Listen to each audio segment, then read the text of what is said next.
والشاکرین والناظرین والحمد للہ رب العالمین۔ معزز سامعین کرام، آج چاند طلوع ہوا کہ نہیں پتہ نہیں، لیکن آج آپ کی یہ آمد، یہ کمکمے، یہ علماء کی شرکت، یہ جشن کا ماحول یہ بتا رہا ہے کہ اس دنیائے فانی میں وہ شخصیت جن کی ولادت کے صدقے اللہ نے کائنات کو وجود بخشا، جن کی ولادت کی آمد کا مہینہ شروع ہو چکا ہے۔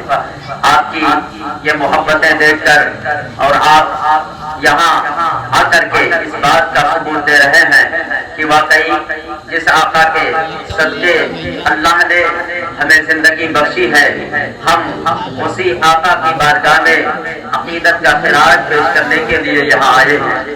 ہم مبارکباد پیش کرتے ہیں محب گرامی جناب مولانا سلمان احمد صاحب اور تمام تر سب کے وہ علماء کرام کو جن کے دم قدم سے ایسی بابرکتیں محفلیں وجود میں آئی ہیں، اور آج سب کی سرزمین پر ہی نہیں بلکہ آپ کا یہ پروگرام الحمدللہ کئی گاؤں اور کئی قصبوں تک یہ آوازیں پہنچتی ہیں، اور ہم بڑے ہی فخر سے یہ کہہ سکتے ہیں کہ دیکھو غلامان رسول ایسے ہوتے ہیں، عاشقان رسول ایسے ہوتے ہیں، نبی کی ولادت کا جشن منانے والے ایسے ہوتے ہیں۔ ہم تمام جہان والوں کو یہ بتاتے ہیں کہ جس نبی کا صدقہ ہمیں اللہ نے عطا فرمایا زندگی کے طور پر، ایمان کے طور پر، قرآن کے طور پر، جب ان کی ولادت کا مہینہ آئے گا تو ہم سنی مل کر کے اس نبی کے جشن کی محفل منائیں گے، اور نبی کی ولادت کا خوشیاں جب تک جب میں دم باقی رہے گا، جب تک جسم میں روح باقی رہے گی، انشاءاللہ ہم مناتے رہیں گے۔ اب میں اپنے تقریر کا آغاز کروں اس سے قبل آئیے بارگاہ رسالت مآب صلی اللہ علیہ وسلم میں اپنی عقیدت و محبت کا خراج پیش کر لیں۔ جو بچے موبائل سے کھیل رہے ہیں، میں ان سے گزارش کر رہا ہوں، پورا دن پوری راتیں باقی رہتی ہیں، اس محفل میں آئے ہیں، تھوڑی دیر آپ لوگ پیاری پیاری گفتگو سن لیں۔ ہو سکتا ہے کوئی بات ہمارے نوجوانوں کے دل میں اتر جائے اور ان کے لیے یہ نجات کا ذریعہ بنے، ہدایت کا نور بنے، سنبھلنے اور سدھرنے کا راستہ میسر ہو جائے۔ اس لیے آپ حضرات تھوڑی دیر کی یہ محفل ہے، آپ حضرات دل جمعی کے ساتھ اور اسٹیج سے لو لگا کر کے آنے والے گفتگو کو سننے کی کوشش کریں۔ ایک مرتبہ پڑھ لیں درود پاک اللہم صلی علی سیدنا مولانا محمد بارک وسلم صلاۃ و سلام علیک یا رسول اللہ صلی اللہ تعالی علیہ وسلم۔ حمد و ثنا ہو تیری کونو مکان والے، حمد و ثنا ہو تیری کونو مکان والے، اے رب ہر دو عالم دونوں جہان والے۔ سجدے ہیں تجھ کو کرتے تیری ہی جستجو ہے، سجدے ہیں تجھ کو کرتے تیری ہی جستجو ہے، بس تیری بارگاہ میں میری ایک آرزو ہے، رستہ دکھا دے سیدھا رستہ دکھانے والے، رستہ دکھا دے سیدھا رستہ دکھانے والے، حمد و ثنا ہو تیری کونو مکان والے، اے رب ہر دو عالم دونوں جہان والے۔ حضرات، آج جس عنوان پر میری گفتگو ہونی ہے وہ اسلام کی بنیادوں میں سے ایک بنیاد ہے۔ آج آپ لوگ گفتگو نماز پر بھی سنتے ہیں، روزوں پر بھی سنتے ہیں، زکوٰۃ پر سنتے ہیں، عطیات پر سنتے ہیں، صدقات پر سنتے ہیں، کار خیر پر سنتے ہیں، تمام گفتگو ہوتی ہے، لیکن ہماری محفلوں میں توحید کے تعلق سے بہت کم گفتگو ہوتی ہے، جبکہ نہ نماز کام آنے والی ہے، نہ روزہ کام آنے والا ہے، نہ آپ کا حج کام آئے گا، نہ زکوٰۃ کام آئے گا، جب تک کام نہ آئے گا جب تک کہ آپ کے دل میں سچی اور پکی اللہ کی توحید نچی اور بسی نہیں ہوگی۔ یہ دل اگر توحید سے خالی ہے تو آپ ایمان والے ہی نہیں ہیں، آپ کا ایمان پھر مخلص نہیں ہے، آپ کا ایمان کارگر ساتھ نہیں ہے۔ آپ نمازیں پڑھتے رہو، آپ کی ساری نمازیں رائگاں کر دی جائیں گی، آپ کی نماز اسی وقت کام آئے گی جب آپ کے پاس توحید ہوگا، آپ کا زکوٰۃ اسی وقت کام آئے گا جب آپ کے پاس توحید ہوگا، عقیدہ توحید مضبوط ہوگا۔ ایمان کے اندر جب عقیدہ توحید مضبوطی سے شامل حال ہوگا تو انشاءاللہ جو عمل کریں گے اللہ اسے قبول فرما لے گا۔ اب توحید کے تعلق سے میں آپ سے تھوڑی دیر گفتگو کروں، 3 پہلو پہ مجھے گفتگو کرنی ہے۔ اللہ کی ذات ہے کیا؟ جس کی ہم پرستش کرتے ہیں، جس کے سامنے جھکتے ہیں، جس کی بڑائی بیان کرتے ہیں، اب بتاؤ ایسا وہ معبود حقیقی اللہ اکبر، جب امام ایک مرتبہ کہتا ہے اللہ اکبر، پیچھے نمازی چاہے ہزاروں کی تعداد میں ہوں، چاہے لاکھوں کی تعداد میں ہوں، نہ جانے کتنے سر جھکایا کرتے ہیں۔ وہ کون سی ذات ہے؟ کسی نے دیکھا آواز آئے گی نہیں، کسی نے اسے چھوا آواز آئے گی نہیں، کسی نے تصور کیا آواز آئے گی نہیں۔ اس رب کو کیسے دیکھا جائے، اس رب کو کیسے سمجھا جائے، اس رب کا تصور کیسے کیا جائے؟ وہ تصور سے بری ہے، اسے تصور میں لایا نہیں جا سکتا۔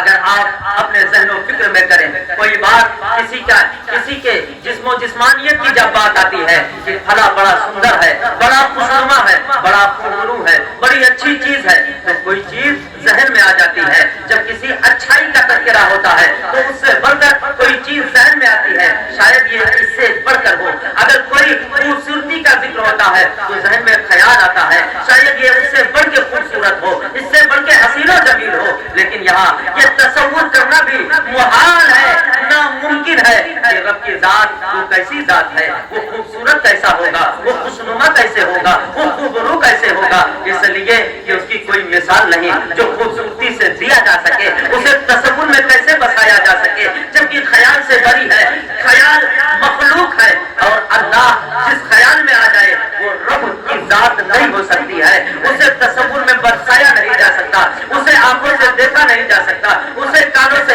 سنا نہیں جا سکتا، اسے ہاتھوں سے پکڑا نہیں جا سکتا۔ وہ کیسی ذات ہے، اللہ اکبر۔ مثال کس چیز کی دے کر سمجھایا جائے کہ رب کی ذات ہے، اللہ اکبر۔ پکڑتا وہ ہے، ہاتھ نہیں ہے، سنتا وہ ہے، کان نہیں ہے، دیکھتا وہ ہے، آنکھ نہیں ہے، بولتا وہ ہے، زبان سے پاک ہے، وہ ہاتھ سے پاک ہے، وہ کان سے پاک ہے۔ آپ کہو گے مولانا جب وہ ہاتھ سے پاک ہے، جب وہ کان سے پاک ہے، وہ جسم و جسمانیت سے پاک ہے، تو اس کا تصور کیسے کیا جا سکتا ہے؟ اس کا تصور لانا بھی محال ہے کہ وہ ذہنوں میں بستا نہیں ہے، وہ تو دلوں میں بسا کرتا ہے۔ اکبر الہ آبادی نے کہا تھا کہ تو دل میں تو آتا ہے اور فکر میں نہیں آتا، تو دل میں تو آتا ہے سمجھ میں نہیں آتا، بس میں جان گیا تیری پہچان یہی ہے۔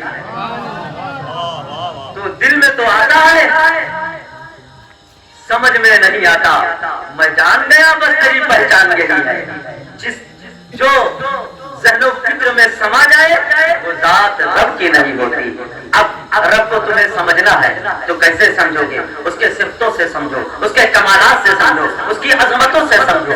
آؤ کائنات کے ذروں پر نظر ڈالو، کائنات کے سمندروں پر نظر ڈالو، لہروں پر نظر ڈالو، یہ لہلہاتے ہوئے سبزوں پر نظر ڈالو۔ یہ آسمان کا سامیانہ ہے، 2 فٹ کی آپ ایک ٹائل کھڑی کریں، کوئی اگر نیچے سے سہارا نہ ہو ٹائل نہیں رکے گی، اتنا بڑا سامیانہ لگا ہے۔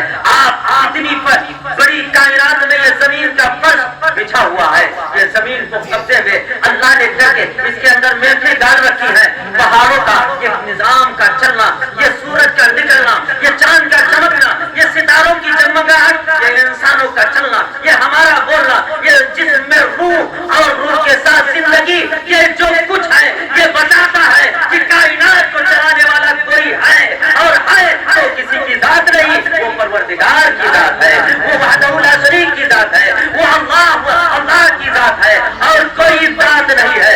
اللہ اکبر، وہ رب کی ذات ہے، اس کی صفتوں سے اسے معلوم کیا جائے گا، اس کی عظمتوں سے اسے معلوم کیا جائے گا۔ رب کی ذات کیسی ہے؟ اللہ اکبر، وہ کھانے پینے سے پاک ہے، وہ اس کی بولی ہم سن نہیں سکتے، نبیوں کے ذریعے سے وہ جو وحی نازل ہوئی ہے وہ ہم تک پہنچ جاتی ہے۔ آؤ اللہ کی عظمتوں کو دیکھو، تب رب کی وحدانیت کا پتہ چل جائے گا، رب کے ہونے کا ہمارے دل و تصور جو ہے یقین کے ساتھ بس جائے گا۔ حضرات آؤ میں آپ سے پوچھنا چاہتا ہوں، آپ دیہات میں رہنے والے لوگ ہیں، آپ اپنے گھروں میں جانوروں کو پالتے ہیں، حتیٰ کہ پرندوں کو بھی پالتے ہیں۔ آپ نے دیکھا ہوگا آپ اپنے گھروں میں جو مرغی جیسے پرندے کو پالتے ہیں، آپ کے گھروں میں مرغی بھی ہے، آپ دیہات کے رہنے والے آپ کے گھر میں بطخ بھی رہتی ہے۔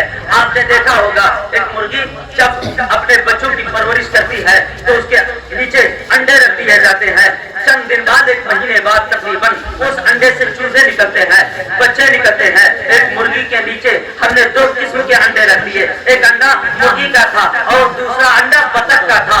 چند مہینے محنت کوشش کرنے کے بعد پھر اس میں سے چوزے نکلے. اس کے اندر روح آ گئی. اب وہی انڈا اب ایک جو ہے مرغی کے بچے کے شکل میں وہ کودنے لگا، وہ پھدکنے لگا، وہ چلنے کے لائق ہو گیا. اب 2 قسم کے انڈے تھے. بچے ایک طرح کے معلوم ہوتے تھے. بچپنے کا عالم ہے، کمسنی کا عالم ہے. مجھے سمجھ رہی تھی یہ سارے میرے بچے ہیں. اس کی پرورش میں وہ مرغی جٹ گئی ہے، وہ مرغی لگ گئی ہے، بچوں کو چنا رہی ہے، بچوں کے کھانے پینے کا وہ انتظام کرتی ہے. جہاں جہاں وہ اس کی ماں جاتی ہے بچے بھی چلتے ہیں. حضرات آگے کیا دیکھا گیا؟ ابھی چند دن گزرے تھے، کیا دیکھا گیا؟ مرغی کے ساتھ وہ دونوں قسم کے بچے تھے، باہر نکلے ہیں، وہ چن رہے تھے، وہ اپنی غذا تلاش کر رہے تھے. کیا دیکھا؟ آگے ایک پوکھرا نظر آیا، ایک تالاب نظر آیا، ایک گڈھا نظر آیا. وہی کیا دیکھا؟ اب 2 حصوں میں وہ ڈیوائڈ ہو گئے. آدھے بچے چھلانگ لگا کر کے اس تالاب میں پھنس گئے، آدھے وہی رہ گئے. میں نے پوچھا کہ یہ تم روح کیوں گئے ہو اور تم کود کیوں گئے ہو؟ تو انہیں بچوں میں سے آواز آئی جو کود گئے ہیں. انہوں نے جواب دیا تھا میری زندگی کا ٹھکانا یہ جگہ ہوا کرتا ہے. وہ تالاب میں اپنے زندگی کے رزق تلاش کرنے کے لیے گئے تھے اور وہ وہیں رک گئے. تم رک کیوں گئے؟ تم مرغی کے چوجوں سے آواز آئی تھی ہمارے قدموں میں بیڑیاں ڈال دی گئی اس لیے کہ ہماری زندگی وہاں نہیں یہاں ہے. وہ اس لیے چھلانگ لگا دیے کہ ان کی زندگی وہاں ہے. یہی کہہ کر میں آپ سے پوچھنا چاہتا ہوں جو بچوں کے دل میں یہ خیال پیدا کر دے تمہارے زندگی کا سہارا یہاں ہے، تمہارا رزق یہاں ہے، پانی میں کودنے پر مجبور کر دے اور جو بچوں کے پیروں میں بیڑیاں ڈال کر کے پانی میں جانے سے روک دے، اسی ذات کا نام پروردگار ہے، اسی ذات کا نام وحدہ لا شریک ہے. ایک چھوٹی سی مخلوق کے دل میں جو یہ خیال ڈال دے اسی کا نام اللہ رب العزت ہے. اب وہ توحید ہم سے تقاضا کیا کرتا ہے؟ حضرات جس طرح سے بندوں کو سمجھایا جائے اللہ کی ذات کی. آپ نے کسی نابینے کو جو پیدائشی نابینا ہو اس سے کہو لال رنگ تم جانتے ہو؟ وہ کہے گا ہم کیا جانے لال پیلا رنگ، ہرا رنگ، نیلا رنگ، کچھ نہیں سمجھے گا اس لیے کہ اس نے رنگ دیکھا ہی ہے. ایک حافظ صاحب کی کھیر بہت مشہور ہے. وہ کھیر لا کر کے دیا نابینا کو، کہا یہ کھیر کیسی ہے؟ کہا یہ سفید رنگ کی ہوتی ہے. کہا سفید رنگ کیسے ہوتا ہے؟ کہا بالکل وائٹ ہوتا ہے. کہا وہ وائٹ کیسے ہوتا ہے؟ تو کہا دودھ کی طرح. کہا وہ دودھ کس طرح ہوتا ہے؟ تو کہا بالکل بگولا کی طرح. کہا وہ بگولا کس طرح ہوتا ہے؟ تو آپ نے اپنے وجود کے ہاتھ کو ایسے ٹیڑھا کر کے ہاتھ لگا کر کے کہا ایسے ہوتا ہے. تو کہا اتنی ٹیڑھی کھیر تو مجھ سے کھائی نہیں جا سکتا. جیسے ایک نابینا کے تصور میں لال رنگ، پیلا رنگ، ہرا رنگ، سفید رنگ نہیں آ سکتا، اسی طرح سے انسانوں کے ذہن و فکر میں رب کی ذات نہیں آ سکتی. بس وہی اکبر الہ آباد عبادی کا شعر آپ اپنے ذہن و فکر میں رکھیں کہ تو دل میں تو آتا ہے سمجھ میں نہیں آتا. بس میں جان گیا تیری پہچان نہیں، تو دل میں تو آتا ہے سمجھ میں نہیں آتا. توحید ہم سے تقاضا کیا کرتا ہے؟ ہم سے وہ تقاضا کیا کرتا ہے؟ ہم سے چاہتا ہے وہ کیا ہے؟ اللہ کا قرآن کہتا ہے شہید اللہ انہ لا الہ الا ہوا. شہادتیں بہت ہوئی ہیں، گواہیاں بہت ہوئی ہیں، لیکن یہ وزیر کی شہادت نہیں، یہ مشیر کی شہادت نہیں، یہ وزیر اعظم کی شہادت نہیں، یہ صحابی کی شہادت نہیں، یہ نبیوں کی شہادت نہیں، بلکہ پروردگار کی شہادت ہے. اللہ فرماتا ہے، اللہ گواہی دے رہا ہے، اس چیز کی گواہی دے رہا ہے لا الہ الا ہو.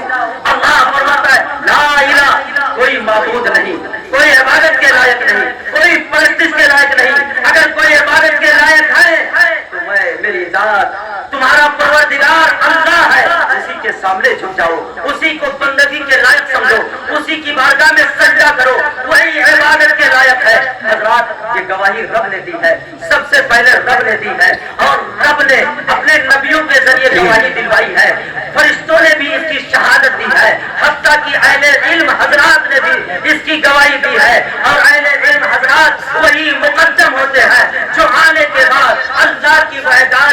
گواہی دیتے ہیں وہی عالم ہوتے ہیں، ورنہ نبی کی حدیث یہ کہتی ہے وہ دنیا کی نظریں اسے عالم کہے گی لیکن قرآن کی زبان میں اسے عالم نہیں بلکہ جاہل کہا جائے گا۔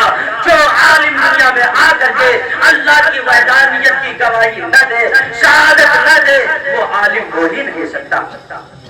توحید کا تقاضا ہے کہ اللہ ہم سے تقاضا کرتا ہے ہم اسی کی بندگی کریں، اسی کی بارگاہ میں سجدہ کریں، اسی کی بارگاہ میں ہم سجدہ ریز ہوں، اسی کی بندگی کریں۔ قرآن کہتا ہے وما ارسلناک من قبلک من رسول الا نوحی الیہ انہ لا الہ الا انا فاعبدون۔ رب فرماتا ہے میں نبیوں کو جتنے اے پیغمبر اے میرے محبوب آپ سے قبل جتنے پیغمبر دنیا میں تشریف لائے ہر پیغمبر کے پاس میں نے وحی بھیجی اور ان کا مشن یہ تھا، ان کا مقصد یہ تھا، آنے کی زندگی کا ان کا مقصد حیات یہی تھا کہ وہ جا کر کے قوم میں کہیں وما ارسلنا من قبلک من رسول الا نوحی الیہ، ہم نے وحی بھیجی اللہ کے سوا کوئی پرستش کے لائق نہیں ہے، لا الہ الا اللہ۔ یہی زبان 13 سال تک پیغمبر اسلام مکہ کی سرزمین پر مکہ کے وادیوں میں کفار و مشرکین کے درمیان یہی صدا بلند کرتے رہے، 13 سال کے عرصہ دراز تک لا الہ الا اللہ کا ڈنکا بجاتے رہے، وحدانیت کا تکرار کرتے رہے، لوگوں کو رب کی وحدانیت کی جو ہے پاٹ پڑھاتے رہے، سبق پڑھاتے رہے۔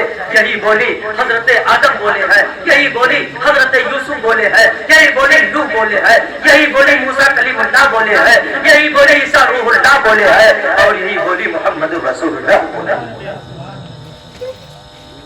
انہ لا الہ الا انا فاعبدون۔ اے محبوب ان سے کہہ دو، قوم کے لوگوں سے کہو کوئی نہیں الہ، کوئی الہ نہیں، کوئی عبادت کے لائق نہیں، کوئی پرستش کے لائق نہیں، بس اگر ہم ہی عبادت کے لائق ہیں تو ہمیں سجدہ کرو، ہماری بندگی کرو، ہماری ہی عبادت کرو۔ یہ اللہ فرماتا ہے وما ارسلنا من قبلک من رسول الا نوحی الیہ انہ لا الہ الا انا فاعبدون۔ حضرات یہودی بیٹھے ہیں، نصارہ بیٹھے ہیں، عیسائی بیٹھے ہیں، پیغمبر اسلام ہے، مکہ کی وادی ہے، مکہ کی سرزمین ہے، اللہ کے نبی بیٹھے ہوئے ہیں اور وہ اپنے اپنے کتابوں کا ذکر کر رہے ہیں، اپنے اپنے نبیوں کا تذکرہ ہو رہا ہے۔ اللہ نے قرآن کی وحی لے کر کے جبریل امین کو بھیجا اور فرمایا اے نبی جا کر کے کہو قل یا اہل الکتاب لا تغلوا فی دینکم، قل یا اہل الکتاب، اے پیغمبر جا کر کہو قل یا اہل الکتاب تعالوا الی کلمۃ سواء بیننا وبینکم الا نعبد الا اللہ۔ اے محبوب ان سے کہو اہل کتاب سے کہو، اہل علم سے کہو، یہود و نصارہ سے کہو، اگر عظمت چاہتے ہو، اگر بلندی چاہتے ہو، اگر رفعت چاہتے ہو، اگر دنیا میں چاہو حشمت چاہتے ہو، اے محبوب ان سے کہو قل یا اہل الکتاب، اے مصطفیٰ ان سے کہو،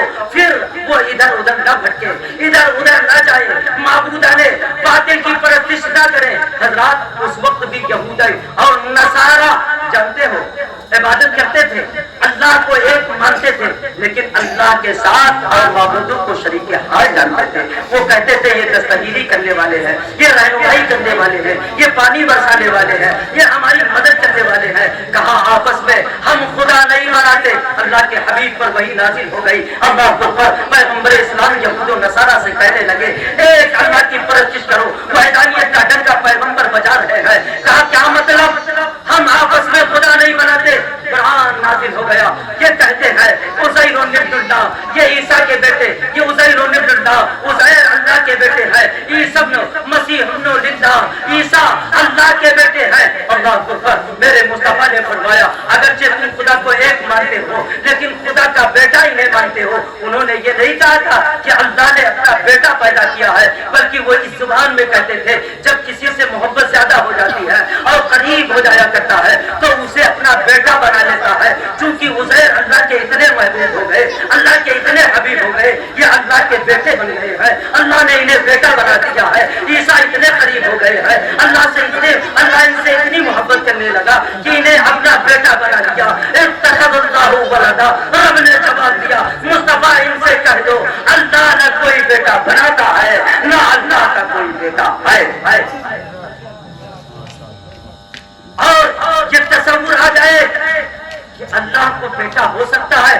تو اللہ نے فرمایا قل هو اللہ احد، اے مصطفیٰ کہو، اے مصطفیٰ کہہ دو نہ اللہ ایک ہے، اللہ الصمد لم یلد ولم یولد، نہ اس کو کسی نے پیدا کیا، نہ اس کو کسی نے پیدا کیا، نہ وہ کسی کا بیٹا ہے، نہ اس کا کوئی بیٹا ہے، وہ اکیلا ہے، اس کا کوئی ہمسایہ نہیں، اس کا کوئی ہمسر نہیں، اس کے جیسا کوئی نہیں ہے۔ اے مصطفیٰ ان سے کہو اللہ اکبر۔ میرے مصطفیٰ فرماتے ہیں اے یہود و نصارا، اگر عظمتیں چاہتے ہو، اگر رفعتیں چاہتے ہو، اگر بلندی چاہتے ہو تو آ جاؤ اللہ کی بارگاہ میں، تمام معبودان باطل کی نفی کر کے اس رب کی بارگاہ میں سر جھکا دو جس رب نے کائنات کو وجود بخشا ہے، جس رب نے کائنات کو پیدا فرمایا ہے۔ حضرات یہ باتیں آپ کے پلے کم پڑنے والی ہیں، اس لیے کہ یہ توحید ایسی بات ہے جو ذہن و فکر میں بہت کم آیا کرتی ہے۔ ایک بات یہ جان لو، اگر آپ کا ایمان خالص ہوا، آپ کا ایمان خالص ایمان والا ہوا، آپ نے شرک کی ملاوٹ نہ کی تو ساری عبادتیں آپ کی قبول ہیں، ورنہ ساری عبادتیں آپ کی رائگاں کر دی جائیں گی۔ جانتے ہو مشرکین مکہ نے کعبہ کو تعمیر کیا تھا، اور تعمیر کرنے کے بعد، تعمیر کرنے سے قبل اعلان کیا تھا اے تمام مکہ والوں، اے سرداروں سنو کعبہ کو ہمیں تعمیر کرنا ہے، لیکن اس میں ناجائز کا پیسہ کوئی نہیں لگے گا، حرام کا پیسہ کوئی نہیں لگے گا، حلال ہی کا پیسہ ہو۔ تمام مشرکین مکہ نے پیسہ اکٹھا کیا، اب اتنا فنڈ جمع نہیں ہوا جس سے کعبہ تیار کیا جا سکے، تو حتیم کی جگہ کو چھوڑ دیا اور صرف کعبہ کو جو ہے تیار کر دیا، اور سمجھنے لگے ہم کمال کو پہنچ گئے۔ اللہ کا قرآن کہتا ہے جو ہے اللہ کا قرآن بول پڑا وسقایت الحاج وعمارت المسجد الحرام، اللہ کا قرآن کہتا ہے او لوگوں اگر تم حاجیوں کو پانی پلا لیتے ہو اور تم اب جو ہے مسجد حرام کی تعمیر کر لیتے ہو، اس کے باوجود اس کی عظمت کو نہیں پہنچ سکتے جو اللہ پر ایمان لایا اور ایمان کے ساتھ فوت ہو گیا۔ اگر کوئی 70 حج بھی کرے 70 سال میں، لیکن اس کا ایمان خالص نہیں، اس میں شرک جیسا ظلم ہے۔ اللہ کا قرآن کہتا ہے ان الشرک لظلم عظیم، یہ شرک گناہ عظیم ہے، یہ شرک گناہ عظیم ہے۔ آپ کہیں گے شرک کسے کہتے ہیں؟ آپ نے اللہ کو بھی حاجت روا سمجھا، غیر اللہ کو بھی حاجت روا سمجھ لیا، اللہ کی بارگاہ میں بھی سجدہ کرنے لگے، کہیں گئے اور بھی چک گئے، اور آپ یہ سمجھتے ہیں موت و زندگی کا مالک وہی ہے، نفع اور نقصان کا مالک وہی ہے، عزت کا مالک وہی ہے، ذلت کا مالک وہی ہے، رسوائی کا مالک وہی ہے، بادشاہ بنانے والا وہی ہے، توانگری دینے والا وہی ہے، فقیر بنانے والا وہی ہے۔ اگر یہ عقیدہ آپ کے اندر ہے تو آپ کا خالص ایمان ہے۔ اگر یہ سمجھتے ہیں عزت دنیا سے ملنے والی ہے، دولت دنیا سے ملنے والی ہے، حشمت دوسرے کے چوکھٹ سے ملنے والی ہے، دنیا دار ہمیں بلندی پر پہنچائیں گے، تو جان لیجیے آپ نے شرک کر لیا ہے، آپ کا ایمان خالص نہیں رہا۔ تو قرآن کہتا ہے یہ ایسا ظلم ہے، یہ ایسا ظلم ہے، ان الشرک لظلم عظیم، یہ ظلم عظیم ہے۔ اللہ ہر گناہ کو معاف فرما دے گا، لیکن شرک جیسے گناہ کو نہیں معاف فرمائے گا۔ اللہ اپنی ذات میں کسی کو شریک ہونا نہیں دیکھنا چاہتا۔ اللہ اکبر۔ اللہ کے نبی بیٹھے ہیں، پیغمبر اسلام ہے، صحابہ کا مجمع ہے، ایک اعرابی آ گیا، ایک بدو دیہاتی آ گیا، مجمع کو پھاڑتا ہوا اللہ کے حبیب کے قدموں میں پہنچا اور کہنے لگا یا رسول اللہ، جس رب پر ہم ایمان رکھتے ہیں ہم نے اسے دیکھا نہیں، ہم نے اسے چھوا نہیں، ہم نے اسے اپنی نگاہوں سے نہیں دیکھا، یا رسول اللہ یہ بتا دیں وہ رب دھیمی آواز سنتا ہے یا تیز کی آواز سنتا ہے؟ وہ رب کہاں ملے گا؟ وہ رب کیسے ملے گا؟ اگر دھیمی آواز سنے تو میں جو ہے سرگوشی کر کے آہستہ آہستہ آواز میں اپنے رب کو منا لوں، اور اگر تیز کی آواز وہ سنے تو میں آواز لگا لگا کر کے چلا چلا کر کے اپنے رب کو منا لوں۔ ابھی وہ اعرابی دیہاتی بات ہی کر رہا تھا کہ پیغمبر اسلام کی بارگاہ میں جبریل جو ہے وہی لے کر نازل ہو گئے اور کہنے لگے اے یا رسول اللہ، یا رسول اللہ، اللہ نے سلام بھیجا ہے اور یہ پیغام بھیجا ہے۔ اللہ فرماتا ہے کہ اے محبوب ان سے فرما دو رب دور نہیں ہے، رب دور نہیں ہے، رب اتنا قریب ہے، اتنا قریب ہے، اتنا قریب ہے کہ تمہارے جانوں سے زیادہ قریب ہے، تمہارے جانوں سے زیادہ قریب ہے، تمہارے شہر رب سے قریب ہے، تمہارے جانوں سے زیادہ قریب ہے، تمہارے شہر رب سے بھی قریب ہے۔ اللہ اکبر۔ جب وہ دیہاتی مصطفیٰ کی زبان سے یہ بات سنی تو مچل گیا اور کہنے لگا جب میرا رب اتنا قریب ہے، اتنا قریب ہے تو اسے میں منا لوں گا، اسے میں راضی کر لوں گا۔ حضرات وہ رب نہ سوتا ہے، نہ اسے اونگ آتی ہے، نہ وہ کبھی جو ہے ڈیوٹی سے الگ جاتا ہے۔ آج آپ کسی کو پکارو تو کسی کے دروازے پر جاؤ، وہ کہے گا آج نہیں کل آؤ، پرسوں آؤ، آپ کو بار بار بھیجتا رہے گا، واپس کرتا رہے گا۔ لیکن رب کا دربار ایسا ہے، رب کی بارگاہ ایسی ہے، آپ جب دعا کرتے ہیں، جب دعا کے لیے ہاتھ اٹھاتے ہیں، ہاتھ آپ کا بعد میں اٹھتا ہے، رب کی بارگاہ میں مقبول آپ کی دعائیں پہلے ہو جایا کرتی ہیں۔ وہ رب اس سے تم دور جا چکے، اس سے دور جا چکے۔ اللہ کی ذات میں کسی کو شریک نہ کرو، یہی عقیدہ توحید ہے۔ اسی کے لیے نبی آئے، اللہ فرماتا ہے وما خلقت الجن والانس الا لیعبدون، ہم نے تمہیں پیدا نہیں کیا، اور اگر پیدا کیا تو مقصد ایک ہے کہ صرف ہماری بندگی کرو، وحدانیت کا ڈنکا بجاؤ، عقیدہ توحید لوگوں تک پہنچاؤ اور عقیدہ توحید کو مضبوط کرو۔ نبیوں پہ آنے کا مقصد یہی تھا، یہی آواز اللہ اکبر۔ وہ رب کیسے سنتا ہے؟ وہ تو ایسے سنتا ہے، وہ تو ایسے سنتا ہے۔ نوح علیہ السلام ہے، قرآن کی آیت ہے، اللہ کا قرآن کہتا ہے نوح سمندر کے وادیوں میں، سمندر کی گہرائیوں میں، رات کی تاریکیوں میں، مچھلی کے پیٹ میں گئے ہیں، اور جب آپ نے کہا ہے لا الہ الا انت سبحانک انی کنت من الظالمین، تو بتاؤ رات کی تاریکی ہے، سمندر کی گہرائی ہے، اس کے اندر مچھلی ہے، مچھلی کے پیٹ میں لو گئے ہیں، اور جب آواز لگائی ہے تو ان کی آواز کو کس نے سنا ہے؟ وہ سننے والی ذات کون ہے؟ تو اللہ ہے۔ وہ سننے والی ذات کون ہے؟ اللہ ہے۔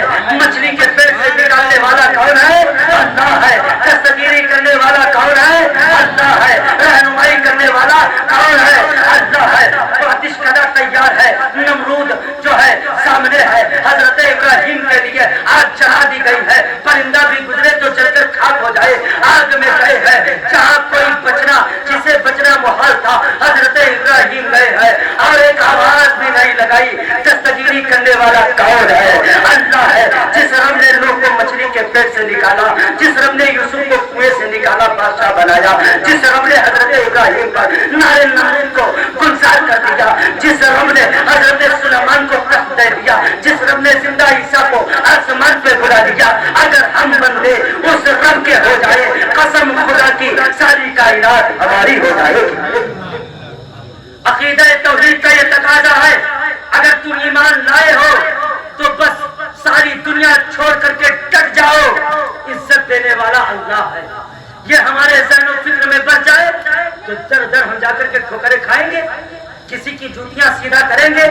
اگر یہ دل میں آ جائے کہ موت دینے والا اللہ ہے، بتاؤ ہم کسی سے ڈریں گے؟ یہ آج خوف و ہراس کی جو زندگی ہے، ہمارے عقیدے کی کمزوری ہے، عقیدہ توحید اتنا کمزور ہو گیا ہے، ہم یہ سمجھتے ہیں ہم ایسا کریں گے تو یہ موت کے گھاٹ سلا دے گا، ہم ایسا کریں گے میری بزنس پہ یہ جو ہے روک لگا دے گا، کہیں میری روزی پر جو ہے یہ آنچ نہ آ جائے، کہیں میری روزی نہ ختم ہو جائے، کہیں جینے زندگی دشوار نہ ہو جائے، کہیں عزت کے ساتھ کھلواڑ نہ ہو جائے۔ یہ تمام باتیں ہمارے ذہن و فکر میں گردشیں کیا کرتی ہے۔ یہی وجہ ہے جہاں نہیں جانا ہوتا وہاں چلے جاتے ہیں، جہاں ہمیں ڈیوٹیاں سیدھی نہیں کرنی ہوتی ہم وہاں چلے جاتے ہیں۔ اے لوگوں، در بدر بھٹکنے سے بہتر ہے کہ تم اللہ کے گھر آ جایا کرو، جب بلائیں آئے، جب مصیبتیں آئے، اپنے رب سے دعوت کیا کرو۔ رات کے تاریکی میں تم آواز دو گے، تمہارا رب سوتا نہیں ہے، وہ تمہاری آوازوں کو برابر سنتا ہے۔ ایک مرتبہ جو کہتے ہو یا ربی، 70 مرتبہ رب کی طرف سے آواز آتی ہے یا عبدی، بتا بندے تیرا رب تیرے پاس موجود، تیرا رب تیرے پاس موجود ہے۔ حضرات، عقیدہ توحید نبیوں سے لو، عقیدہ توحید صحابہ سے لو، عقیدہ توحید مومنین سے لو، عقیدہ توحید ان بزرگوں سے لو۔ کیسا عقیدہ تھا؟ آؤ دیکھو، موسیٰ پیغمبر ہے، جب اژدہا جو ہے ان کے سامنے فرعون نے جادوگروں کو اکٹھا کیا اور اکٹھا کرنے کے بعد تمام اژدہا کو چھوڑا، سامنے سے تمام وار کرنے کے لیے آنے لگے۔ اللہ فرماتا ہے اے موسیٰ ایک آسا تھا، فرمایا یہ آسا پھینک دو، یہ ڈنڈا پھینک دو۔ ہم جیسا جو ہے کمزور ایمان والا ہوتا، عقیدہ توحید کمزور ہوتا، رب کی ذات پر بھروسہ کمزور ہوتا تو ہم کہتے مولا یہ ڈنڈا سہارا ہے، سہارا ہے، سانپ ہماری طرف آ رہا ہے، ہم اسی سے اپنا بچاؤ کریں گے، اپنے وجود کی حفاظت کریں گے۔ لیکن جیسے رب کی طرف سے اشارہ ہوا موسیٰ اپنا ڈنڈا پھینکو، آسا پھینکا، جب پھینکا تو ماجرا کیا دیکھا، وہ آسا سانپ بن گیا اور جتنے سانپ تھے سب کو نکل گیا۔ یہی تک نہیں، آگے چلو، آج قوم آ گئی ہے، قوم پیاسی ہے، کہتی ہے موسیٰ پیاس لگی ہے، پانی کا انتظام کرو۔ اللہ کی بارگاہ میں عریضہ پیش کرنے لگے، مولا اذ استسقاه موسیٰ قومه ان اضرب بعصاك الحجر۔ اللہ فرماتا ہے اے قوم پیاسی ہے، تمہاری قوم پانی مانگ رہی ہے، اے موسیٰ ایسا کرو ڈنڈا کو پتھر پہ مارو، ڈنڈا کو پتھر پہ مارو۔ بتاؤ مسلمانوں، آج اگر ہم لوگ ہوتے تو کہتے مولا یہ پتھر پر لاٹھی مارنے سے کیا ہوگا، یہ کہیں پانی دے گا؟ لیکن عقیدہ توحید نبیوں کا ایسے ہی مضبوط ہوتا ہے، کہا مارو، جیسے ہی مارا رب کے کرشموں نے، رب کا کرشمہ لوگوں کی نگاہوں کے سامنے آ گیا۔ قرآن کہتا ہے فَانْفَجَرَتْ مِنْ حُسْنَتَا عَشْرَةَ عَيْنًا، اس میں سے 12 چشمے پانی کے بھوک پڑے۔ عقیدہ توحید مضبوط ہو تو کامیابیاں ملا کرتی ہیں۔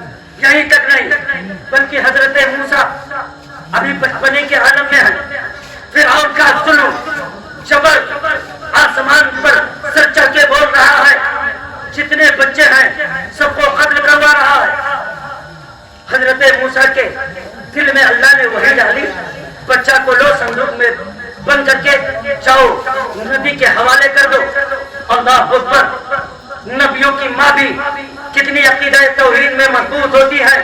موسیٰ کو صندوق میں بند کیا، دریا کے حوالے کر دیا، بچہ ہے، ماں کی ممتا کر دی، زندہ بچہ صندوق میں بند کرنے کے بعد نہ وہاں آکسیجن جائے گا، نہ وہاں سانس لینا آسان نہیں ہوگا، زندگی کی حفاظت ناممکن ہے۔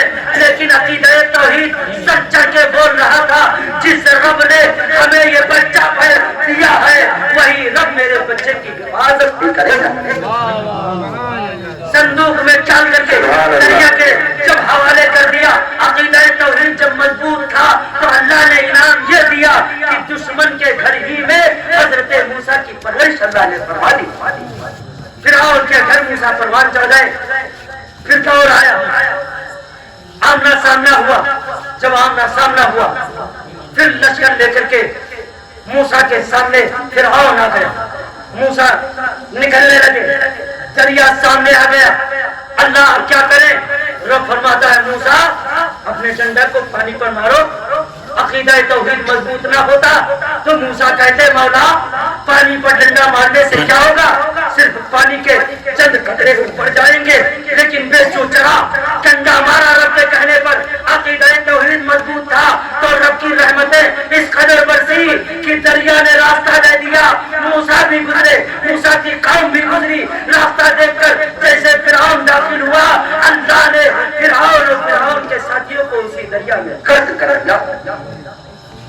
عقیدہ توحید اگر مضبوط ہوگا تو انشاءاللہ کامیابیاں ملیں گی، انشاءاللہ عظمتیں ملیں گی، انشاءاللہ رفعتیں ملیں گی، بلندیاں ملیں گی۔ اس دنیا میں آئے ہو مقصد ایک ہے، ایک اللہ کی وحدانیت کا ہمیں ڈنکا بجانا ہے، اسی کے سامنے سجدہ کرنا ہے، اسی کی پرستش کرنی ہے، اسی کی بندگی کرنی ہے، اسی کی محبت میں جینا ہے اور اسی کی محبت میں مرنا۔